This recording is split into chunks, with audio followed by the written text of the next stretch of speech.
ರಾಮಾಯಣದ ಪ್ರಸಂಗವನ್ನು ಕುರಿತಿರ್ತಕ್ಕಂಥ ಈ ಚಿಂತನಾ ಕಾರ್ಯಕ್ರಮಗಳು ವಾಲಿಕಾರ್ ಅವರೇ ನನಗೆ ಭಾಳ ಸಂತೋಷ ಆಗ್ಯದ. ನಿಜವಾಗಿಯೂ ಕೂಡ ಇವರೆಲ್ಲರ ಚಿಂತನವನ್ನು ಕೇಳ್ತಕ್ಕಂಥ ಸೌಭಾಗ್ಯ ನನಗೆ ಬಂತು. ಅದಕ್ಕಾಗಿಯೇ ಈ ಕಾರ್ಯಕ್ರಮಕ್ಕೆ ಬರಬೇಕಾಯ್ತು ಅಂತ ನಾನು ಭಾವಿಸಿದ್ದೀನಿ.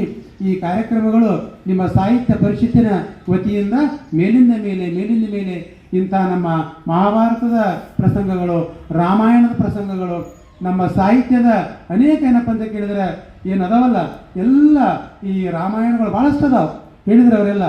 ವಾಲ್ಮೀಕಿ ರಾಮಾಯಣ ಅಷ್ಟೇ ಅಲ್ಲ, ಏನಪ್ಪ ಅಂದ್ರೆ ಬೌದ್ಧ ರಾಮಾಯಣ, ಜೈನ ರಾಮಾಯಣ, ತೊರವೆ ರಾಮಾಯಣ ಹೇಳಿದ್ರಲ್ಲ, ಅನೇಕ ಮುಖಗಳನ್ನು ಪರಿಚಯ ಮಾಡಬೇಕಾದರೆ ತಾವಿಂಥ ಕಾರ್ಯಕ್ರಮಗಳನ್ನು ಮೇಲಿಂದ ಮೇಲೆ ಆಯೋಜನೆ ಮಾಡಿರಿ.